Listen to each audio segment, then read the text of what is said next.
Hello, welcome to this YouTube presentation with the title LLMs are not enough, why broken processes still break promises in the age of AI.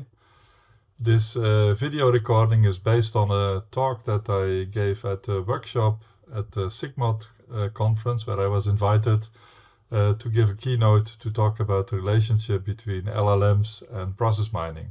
And I will try to do that in this video.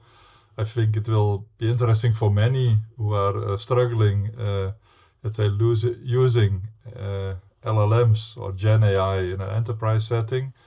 And I'm happy to talk about the insights that we gathered and the experiments that we made.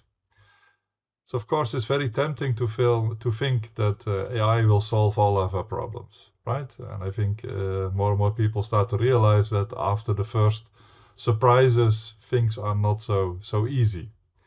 And so we can ask ChatGPT, for example, as an LLM. We can ask it any question and it always gives an answer. So last week I was also giving a talk at the university in Bolzano in Italy. And it was also intended for the people in the rectorate. And we were talking about how can we use process mining to improve process at a university, which of course, like an organization, like anything else. And many universities struggle with relatively basic things like reimbursing travel requests, right? I've heard it from many universities, and it's something that's very recognizable. So you can type something like this: I'm director of the University of Bolzano. It takes 6 months to process travel reimbursements. What should I do? And then, as you probably are familiar with, ChatGPT will generate pages of text. They're somehow already a bit biased based on earlier prompts that you have written.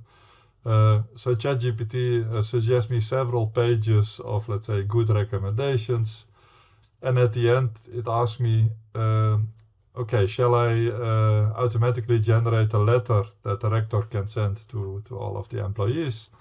And shall I generate a BPMN model?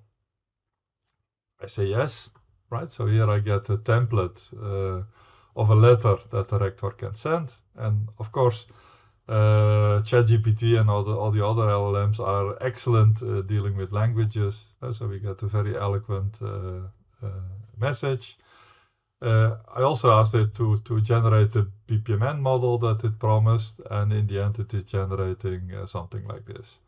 And this does not make a lot of sense. So for the people that are familiar with the reimbursement process and familiar with the BPMN notation, know that this is just a picture with boxes and arrows. That doesn't mean very much. So what we see in general, and I'm using this as an example, is that on the one hand we see the promise of artificial intelligence, where super exciting things are possible and seem incredibly easy, like automatically generating documents, PowerPoints, videos, etc. It's all very impressive. But at the same time, organizations are struggling with the basic processes. And this is exactly the topic that I would like to talk about. To illustrate this, also, let's say, using my own university as an example, and my own university is currently making steps towards better supporting, let's say, their process and using process mining for this. What you see here is, let's say, one of almost 200 BPMN models that you find on the university's website. This is the process for ordering things, so this makes sense. But there are also many BPMN models that are very, let's say, compact, very simple, and they seem to deal with processes that are not, let's say, complicated at all, like getting rid of papers or ordering calendars. So what you see is that if you look at all of these BPMN models, is that they're typically pretty sequential, they're pretty simple, and they often describe the process as you would like it to see, not necessarily the way that it is happening. If you look in the university's SAP systems, then of course you can find information about what is really happening. So this is, let's say, one audit trail taken from X Suite. which is something running on top of SAP. And here you can see, let's say, the handling of the payment of a coffee break. So some of the members of my group paid for a summer school for a coffee break. And processing this took 6 weeks. It involved 16 people. And on average, each of these 16 persons was involved 3 times. So this is showing reality, right? On the one hand, we have these clean models that look very simple, and then you look at reality and you can see that it is not so simple. Of course, I'm blurring this picture because I don't want to show, let's say, names of people. Here I replaced the names of people by letters, and you can see that some people were involved 5 times, other people only 2 times. But in total, let's say over 50 activities were executed that I could find in the system. So perhaps there were more, but this is the minimum. So this is showing that reality is not so simple. And that's of course exactly the goal of process mining, to make transparent what is actually happening. And this is very important and very powerful in order to see these inefficiencies, because if you don't see them, you can also not address this. So if you look at the car factory, then the process is very visible, right? So if something is going wrong, then you probably see that the conveyor belt stops, and it is pretty easy to see where the problem is. Of course, if you're really running a car factory, you realize that it is not so simple, because there may be many external circumstances that make the conveyor belt stop, right? So for example, in times of Corona and the supply chain crisis, it could be that the car could not be manufactured completely because parts were missing, and then it's not so easy to see. But still, if you look at physical processes where you are really producing, let's say, an artifact like a car, it is relatively easy to see what the process is like. But many processes that we see that involve information and paper and services, rules, laws, these processes are not so simple, right? So you cannot walk in an organization and see the production process. So for example, every company is handling invoices, but if you walk into the building, you not necessarily immediately see where this is happening. If you go into a hospital, what you will see is you will see doctors, you will see patients, you will see beds, you will see X-ray machines, you will see queues, you will see all kinds of things, but you cannot really see what the process is. And you cannot see, for example, why it takes too long before patients can be treated, or why the bottlenecks are there at particular times in the day. So using process mining, you would like to make this visible. The approach is fairly straightforward. I will be relatively brief about this. So you extract event data from your source systems. So this could be an ERP system, it could be a hospital information system, it could be any system, and in many organizations, not one system, it's like dozens of systems that are supporting, let's say, the processes in that organization. We extract the data, but one thing that you should realize is that if you look at these systems, most of the things are recording, most of the information that you will find is recording that something has happened. Like, so you received the payment, or you placed an order, or you gave a student a grade at a particular point in time. So event data are there, you only need to extract them, and then you can use process discovery, which is the starting point of process mining, to show what is now the real process, and you can create this transparency that I was talking about before. And so also if processes are not very physical, like a production process, you can still make visible what is happening. So where most of the time is being spent in the process, for example. This discovered process is often very different from what people expect or what people would like to see. And that is the reason that after the shock of discovery, you see something is completely different than what you would like to see. you start with conformance checking and you start to diagnose, okay, where are now these what we call execution gaps?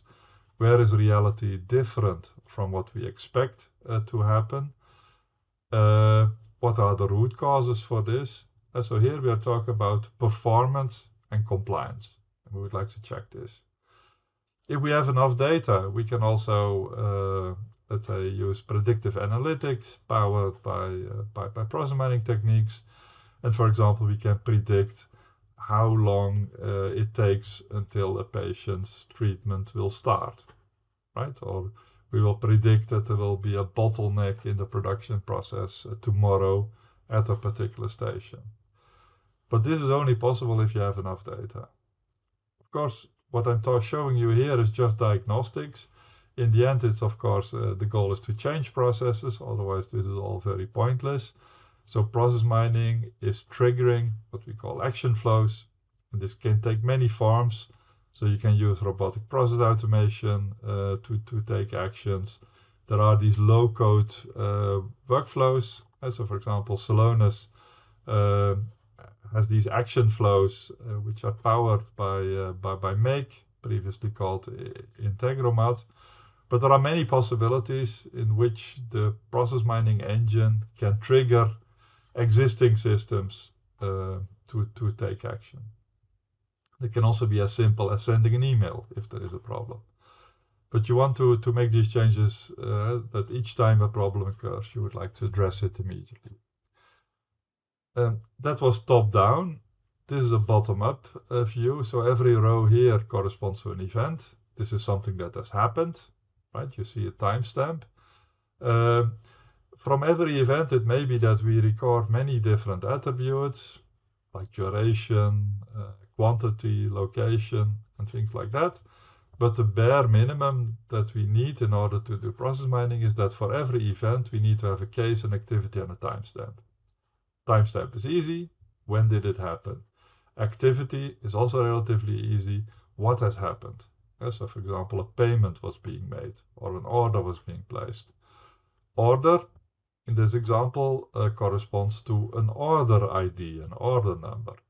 But if we would go to hospital, case could correspond to a patient. If we go to university, a case could correspond to, let's say, a travel reimbursement. So these are the core things that we need to do process mining. And if we do process mining and we only look at the most frequent behavior, we typically see the happy path, right? So the ideal process. So this is the process that in a way people were mapping out in these BPMN models that I showed earlier. Of course, people, if they are really serious, they know that life is not so simple, that there are, let's say, known complications or known, let's say, sources of extra work. And you can add these kind of expected, let's say, less optimal things. So if people are modeling by hand, these are the types of models that one is making. But then you look at reality and it looks like this. So this, what you see here, is explaining why handling a travel request may take 6 months, right? It's this exceptional behavior that does not fit into, let's say, the simple BPMN model that is there, right? So if you look, for example, at the sequential flow here, you will see, I don't know, just a couple of steps, not 50, not 100. But if you look at real life process behavior, you often see loops, you see rework, you see ping pong behavior. You also see activities that are executed only in exceptional cases, but it's done very repeatedly. So reality has this higher complexity. So when people model, they tend to focus on this simple diagram. And the reason is that 80% of all the cases can typically be described by a relatively simple diagram. However, to add the last 20%, you get this spaghetti process model. So you could argue, let's take a look at the left-hand side, because this process is very simple, and let's forget about the last 20%. But that's not so smart, because in this last 20%, there are 80% of all of your problems of all of your efficiencies. They are not in this process that you've modeled. And that's why it is crucial that using process mining, you can look at everything. You can really see what's happening. And this also illustrates very nicely why transparency is very important. If you want to address that it takes half a year to handle your travel reimbursements, you need to be willing to look at reality. And then you often see in an evidence-oriented manner what the actual issues are. So to summarize, this is what we expect. When I made these slides, I was in Italy, as I was inspired by the Italian cuisine. But what you now see is here, this is what we expect. Linear, straightforward behavior. This is what we find. And the only way to improve processes is not to ignore this pile of spaghetti, but to try to understand it. What is really going on? And this is the key to process improvement. And this is necessary in order to be able to apply AI, right? And this sets the scene for coming back to let's say, large language models and Gen AI. So a brief slide for the people not familiar with process mining, but I'm talking here about the connection between LLMs and process mining. So I also show this slide that basically shows the history of the field of process mining. I do not want to spend, let's say, a lot of time on this, but it started kind of as a research project in my group in Eindhoven in the late 90s, and it has evolved into, let's say, a mature scientific discipline. And so there are, if you would go to a business process management conference, half of the papers are about process mining. If you go to information systems conferences, you will find papers about process mining. There are also dedicated conferences like the International Conference on Process Mining, where this is the main topic. So what this chart shows is that, let's say, the scientific discipline matured over time with groups all over the globe working on this. At the same time, over time, more and more commercial vendors, let's say, made that technology available. And so, for example, Celonis, by far the largest process mining, let's say, company in the world, started in 2011. And this was an example also for many other software companies to follow. So lots of research, lots of available tools available, and also industry adoption. So if you look at many of the larger organizations are already using process mining. So to show that this is like not just one tool or just like a research project, this is now a mature market segment. And you can see, for example, that the Everest Group is making yearly diagrams like this to show what are the main process mining tools in this field. The same is being done by Gartner. And so Gartner creates the so-called Magic Quadrant, which is showing, let's say, the leading process mining tools in the field. In total, there are over 50 commercial offerings of process mining. You don't see all of them because companies need to meet certain requirements in terms of revenue and capabilities, etc. So it has become a mature market segment. If you look at the analysts, they say basically two things. The first thing is very obvious, like the combination of process mining and AI is becoming increasingly important with the uptake of LLMs, but also many more classical forms of AI. And another trend that I will talk about later is the fact that to handle more complicated use cases, you need to have, let's say, object-centric process mining. And it's a more sophisticated, a more natural way of doing process mining than the very simplistic type of process mining that I sketched to you earlier. So based on this, you would say, okay, this all sounds very convincing. Every organization is using it. As I said, there are already many organizations using it, but still, especially many of the smaller organizations do not have even an idea that it exists. So why is this the case? Because it's very obvious. And one of the, let's say, things that has frustrated me over the last 25 years is that when you show insights and you show what is really going on in people's processes, and there is really a problem, then people typically have the feeling that they are overloaded and they do not have any time for process improvement. And it's very important that if you apply process mining, let's say in an industrial setting, that you are aware there are two main limitations. Limitation one is data quality. Many organizations are struggling with basic things when it comes to data engineering. The other challenge is organizational change.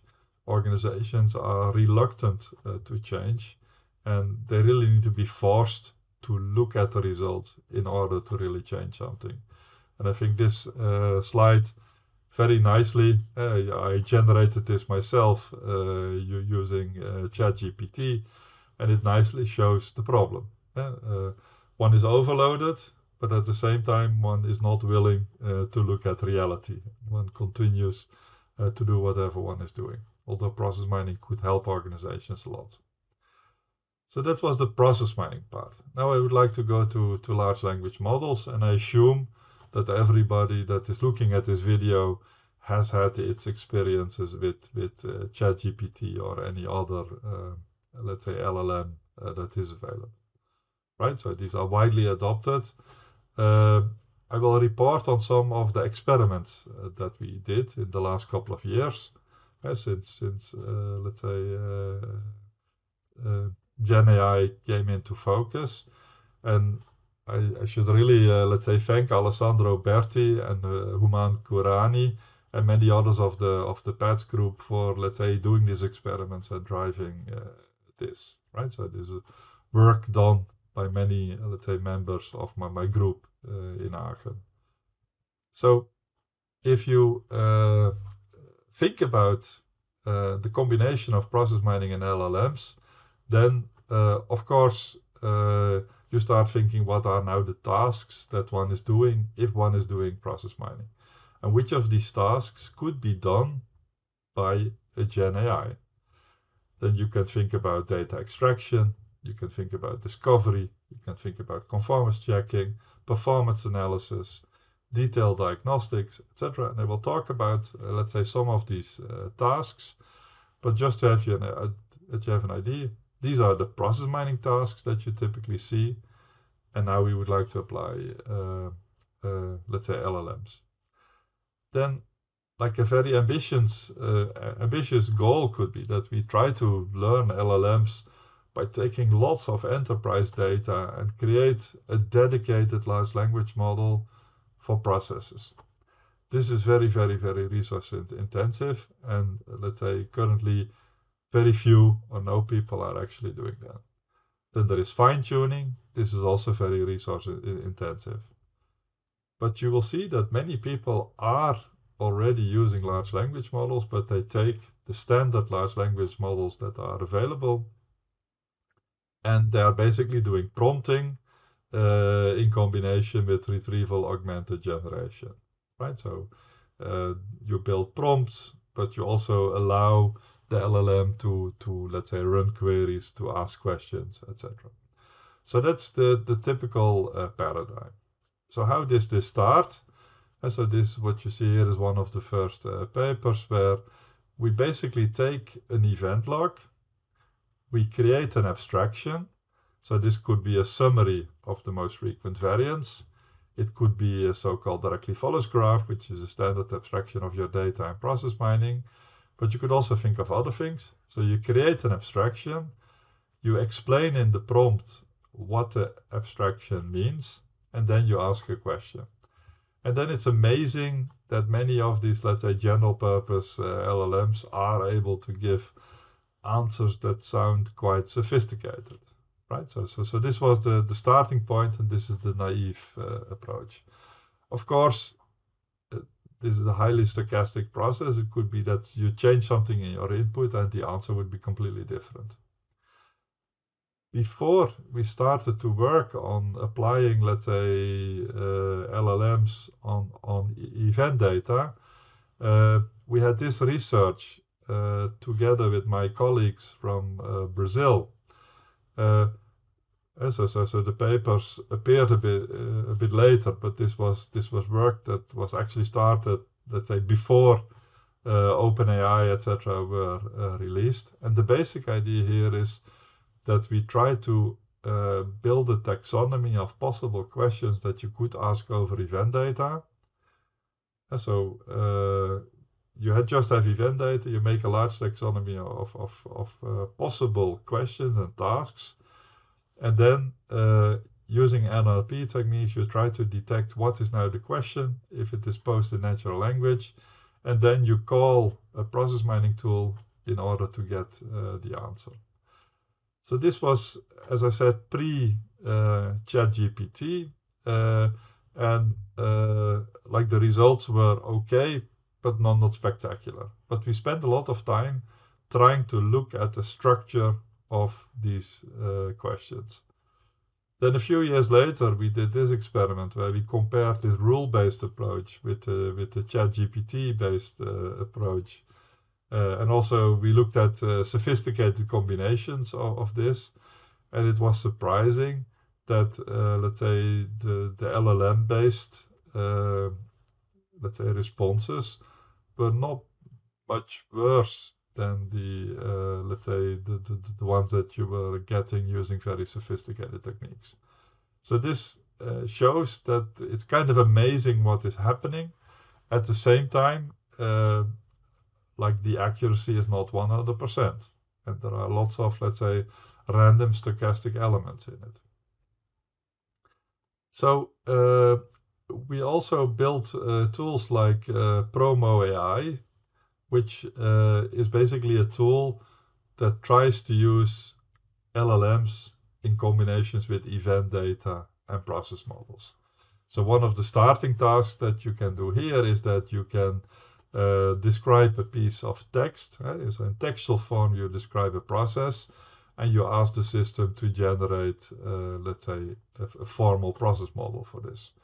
If you then don't like certain aspects, you can, let's say, ask follow-up questions to repair the model, etc. It's also supporting, let's say, input in terms of event data, and it is made highly configurable, as you can see here on the slide. And so you can use different AI providers, and there's a wide range of tasks that's being supported. It also is using, let's say, a subclass of BPMN that corresponds to the Powell language that is sound by construction. Because one of the problems that you see is that if you're generating arbitrary BPMN models, that many of them are syntactically simply incorrect. So it doesn't make any sense to actually show them to users, because one knows that they are already correct. Using this approach, we are forcing the model to be in a certain format, and by which we know that there are no deadlocks, no live locks, and other types of problems. So this tool looks a bit like this, right? I already sketched it. So a typical starting point would be that you write a textual description of your process, and then you generate the BPMN model, right? And I encourage everybody to use, let's say, this tool to play with your text and to look at the BPMN models that come out of this. It also supports interactions. So if the model that is generated, you don't like it, there are certain things that you would like to see different, then of course you can make statements and you go to iterations trying to repair this. So here you see an example, right? So this is the textual description. This is in an experiment where we have a known ground truth. So we know the process model that we would like to see coming out of this. And this is what you see on the left. On the right, you see, for example, one of the models generated by one of the LLMs. So this is an experiment that you can do, and then the question is, of course, like how to evaluate this, right? If you have a known ground truth, there are all kinds of approaches that you can use to compare two process models with each other. For example, you can, there are all kinds of measures for that, but we also did experiments where we simply simulated both models, and then we looked at to what degree do these, let's say, traces that they generate look like each other. So you can do these types of experiments, and what you should be very careful about is that if the LLM is producing a very good answer, the question is, to what degree is it using the input, for example, the traces or the description, and to what degree is it using general knowledge? And here you can see, let's say, 3 examples where we have changed the order of the activities. So this is a phenomenon that you often see. If you take a process description and after creating the process description, you basically reverse it, right? So you start with the last activity and then you work your way to, let's say, the first activity. The Gen AI is typically producing answers that are bad compared to that you have the activities kind of in the order that they would typically happen.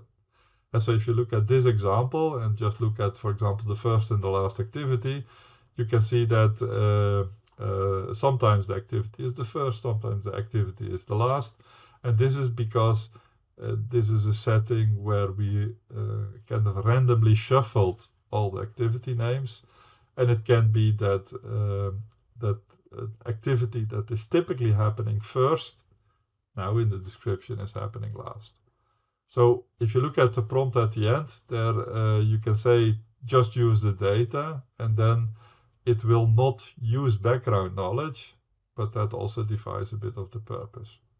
So what I'm trying to say with this slide is that there is this very interesting trade-off between actually just using the data, and data can be an event log or a textual description. So you just take the input and you're using as little background knowledge as possible. Or you're using lots of background knowledge, trying to fill in the gaps that are not in your textual description. And so there is a trade-off between what are you sticking to the input that you got from the user, or are you allowed to kind of fill in the blanks using background information? It can be good or it can be bad, as this experiment shows. We did many, let's say, more experiments, right? So here you can see an example of another tool, but I think you get the hang of it. Right? There are tools where you're using, let's say, general purpose LLMs to do process mining tasks. So of course, interesting to see, let's say, how these different LLM providers are, let's say, like if you compare them, which one are the better, and can you see that they are improving over time?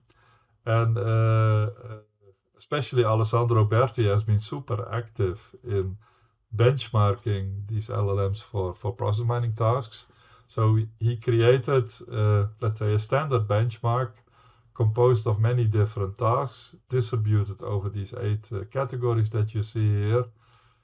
And he is continuously evaluating each time there is a new LLM available, a new variant. He is, let's say, rerunning the whole experiment to see how they are performing.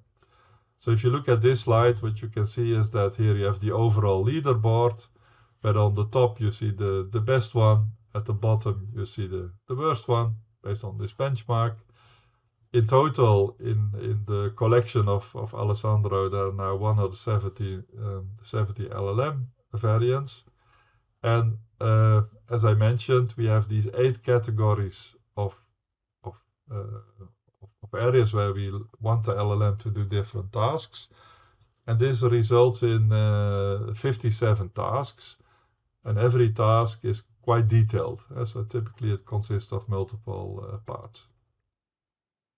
So if you look at this, you have 117 LLM variants, you have 57 tasks, and you need to look at all the combinations and see which are the ones that are performing well, and that leads to this leaderboard. So just to sketch an example of a task, so here, and I will not read it all completely, but you can see at the bottom that there are, let's say, a number of questions that the LLM needs to answer. It is provided with, let's say, a fragment of event data. And here the task is look at cases where activities are happening multiple times. And if an activity is happening multiple times, try to avoid that they have exactly the same label. Try to use contextual information, adapt the name based on the context in such a way that we do not get a loop, right, where the same activity is happening multiple times. Also explain why you're doing, right? You can read at the bottom what the exact tasks are. You can see a small fragment of data. And here with the red arrows, I'm indicating the activities that are indeed happening multiple times in a particular case. So I can do that, and then I can run it over these 117 LLM variants. They all produce answers that look like this, right? So the answer, the input is text, and the output is text. And let's say this is the one that is currently leading, let's say, in the ranking. And what you then see, it is indeed able to detect these activities that are happening multiple times within the case. And it is also systematically renaming them. So that is good.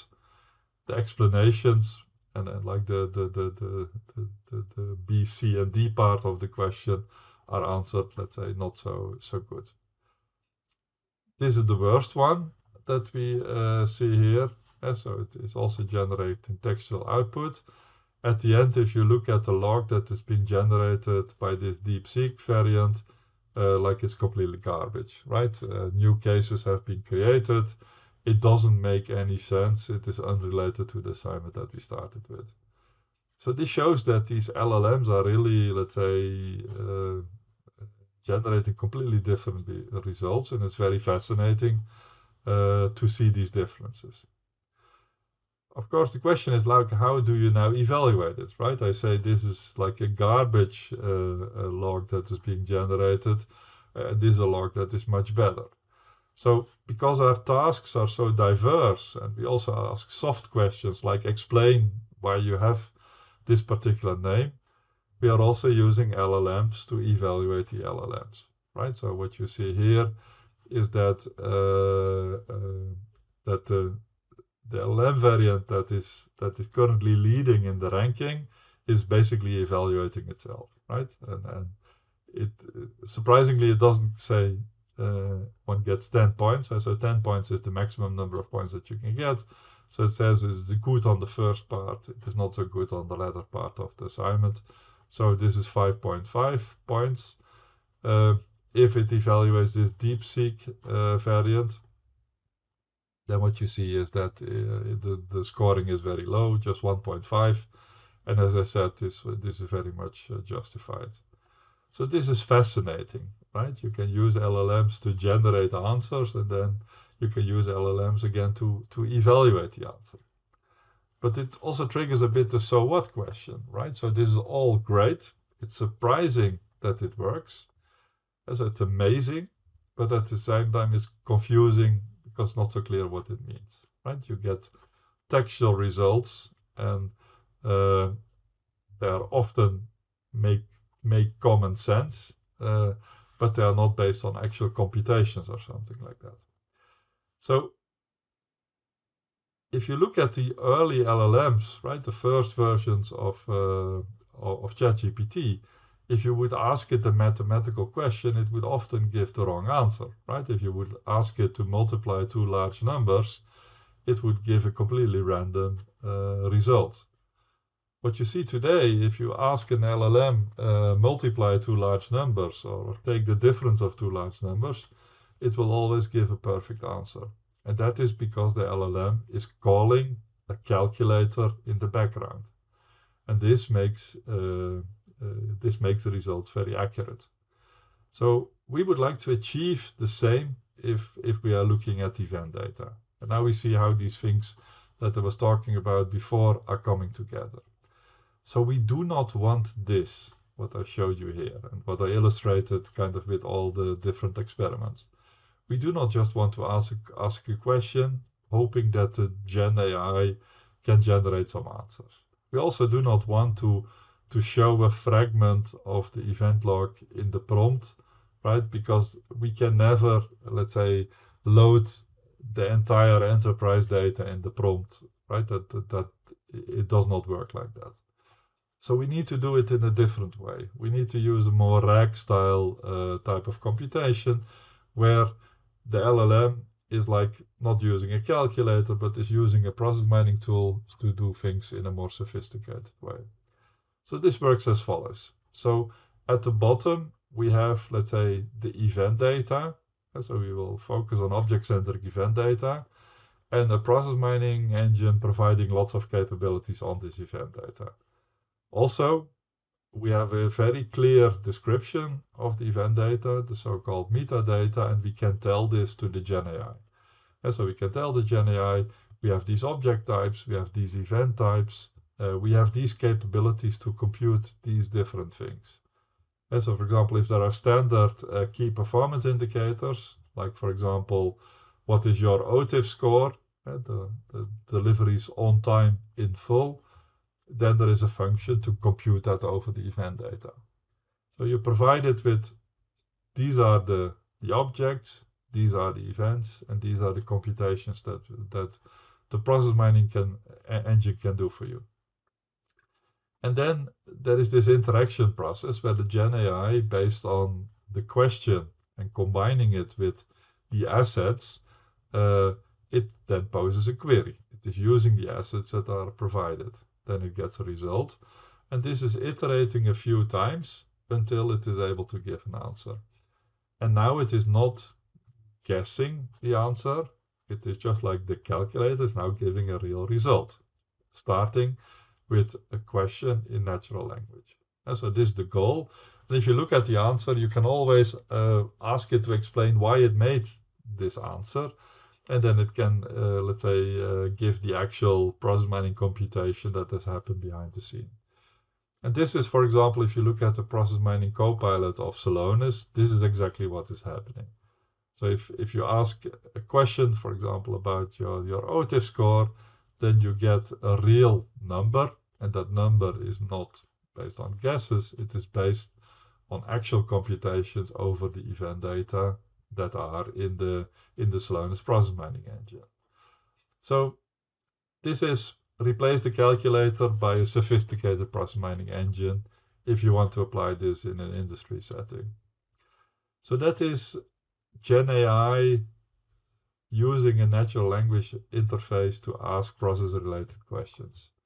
However, if you look at the relationship between AI and machine learning, there are many more connections. So a very important connection that has been around for quite a while, but that is severely neglected, is that you can also do machine learning and AI on top of event data, right? And then the only way in which you can answer questions is that you first are able to formulate the question as a machine learning problem.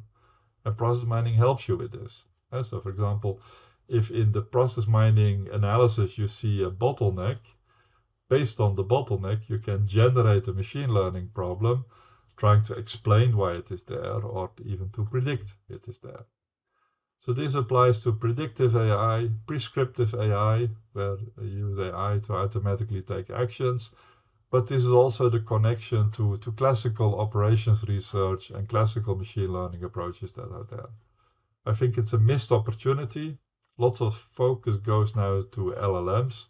At the same time, this part is a bit neglected, typically because organizations are missing this process-centric view on the data, which makes it very easy to pose such questions. This is illustrated in this, let's say, screenshot of Celonis. So once you have your object-centric process mining results and you see a deviation, you see a bottleneck, you see a decision that you would like to understand better, then you can automatically generate machine learning problems. And so we use the term situation tables here. And based on these situation tables, we are training classifiers that can be used to explain why is there this bottleneck, why is there this deviation, but we can also predict it in the future based on historic data. So this is the part that is there. Then we can kind of look a bit further, right? What are other areas where these new developments involving LLMs and Gen AI can help? I think a very interesting area is how to extract event data from your source systems. As I said earlier, the two big hurdles for organizations to apply process mining successfully is that they have difficulties with organizational change. That's one part, resistance to change. We are too busy, we cannot do process mining. The other part is, let's say, issues related to data engineering. And Gen AI can help definitely there. Also these days, many people talk about intelligent agents. That's similar to what I referred to earlier as action-oriented workflows. It is also related to RPA. And this is this desire to not just do diagnostics. No, you would like autonomous active behavior. So to answer certain questions, to do certain tasks. And I'm using a very important word, that is context, right? I hope what I showed so far is that you can only give a meaningful answer if you provide it with the context that is actually important for a particular decision or for a particular action. And using like these event data and these process mining capabilities, they are essential in order to be able to do this. If it's just based on internet knowledge and a textual prompt, it will never work. So we are moving from an LLM using a calculator to an LLM also using a process mining tool. And this is something that is very, let's say, essential and crucial to look at the successful combination between Gen AI and process mining. As I mentioned, context is everything. And in the beginning, to introduce, let's say, process mining to people that did not see it before, I talked about case-centric process mining. So we talked about events, and every event was referring to precisely one case, right? And it sounds very logical when I showed you that. You also saw process diagrams which were clearly showing the flow of cases. And this could be very simple, or this could be very spaghetti-like. Now, we want to go one step further, because this is not enough, right? If you look at events, it involves more than a single object. And if you look at the database system, you will see that the database system is actually talking about lots of different objects: suppliers, customers, invoices, orders, products, items, employees, etc. So context is everything, and therefore we enrich this event notion where we replace just one case by any number of objects. And object sounds very abstract, but you can use it for everything, right? So it can be customers, suppliers, invoices, machines. In a hospital setting, this could be, I don't know, things like appointments. It can be doctors, X-ray machines, treatment plans, etc. So an event is something that happens. It is an activity that is the what, the timestamp is the when, and the object is basically everything that is involved with this. And this is very crucial, right? So for example, if you look at the production of a car, I think everybody understands that that when you order a car, this is not a linear case, right? Before you order the car, people are already producing parts of the car. So the car is made to your specification, but for example, the brakes or the engine may have been manufactured already a long time ago.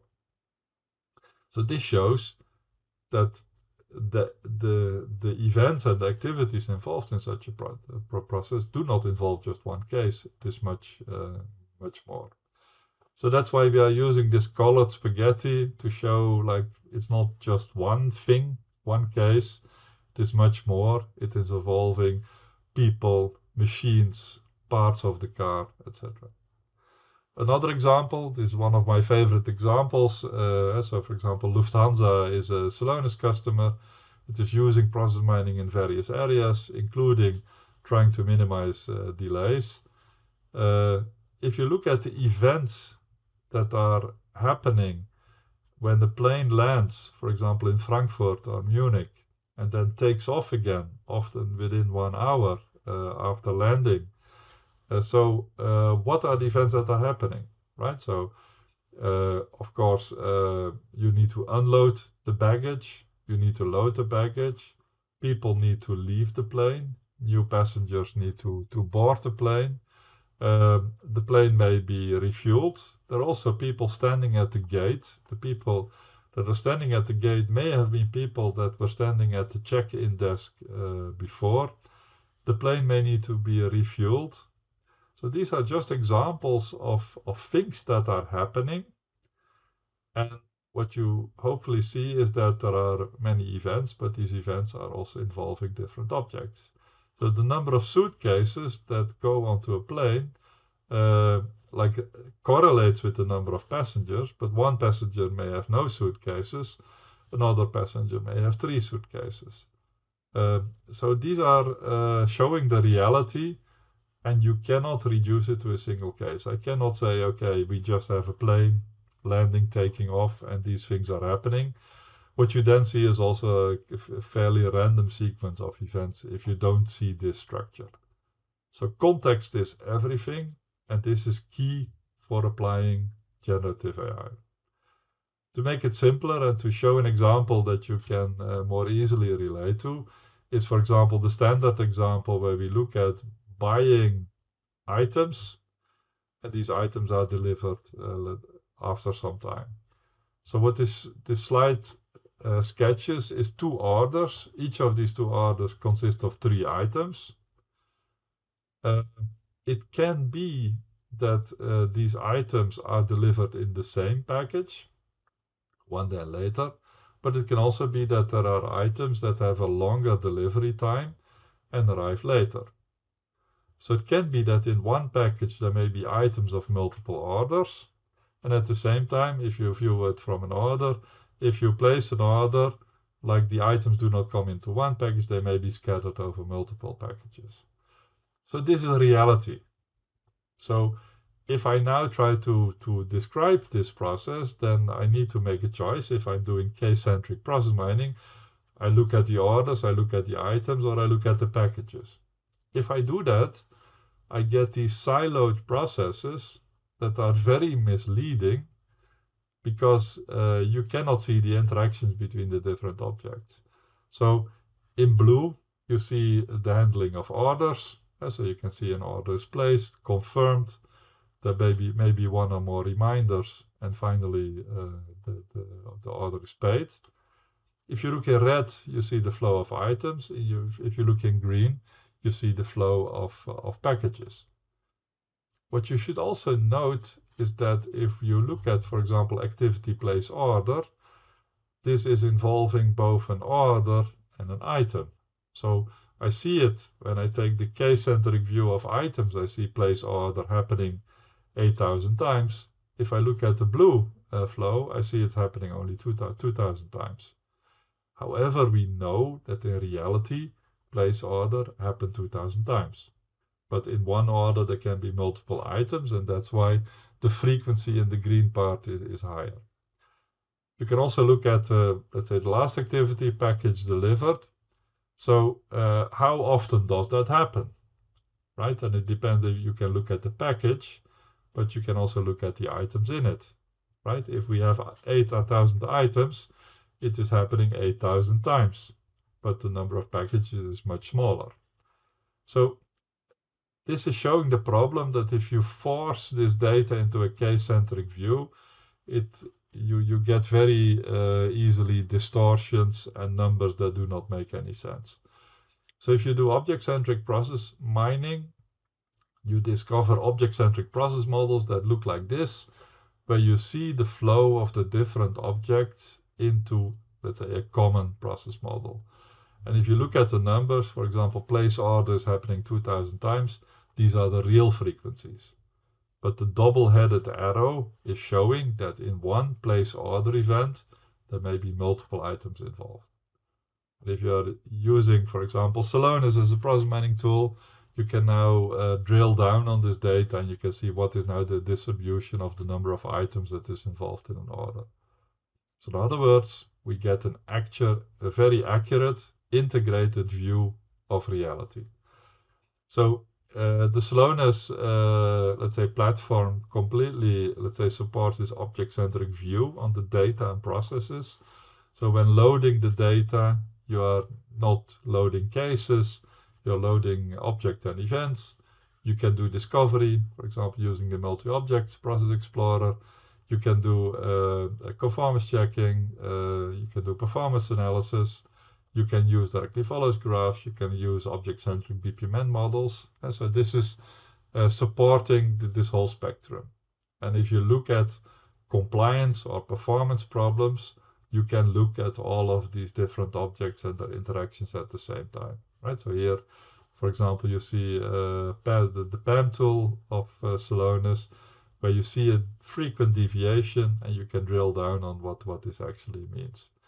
You can also look at things like, for example, the OTIF score, right? So there, an order is placed, and when is the last item of the order actually being delivered?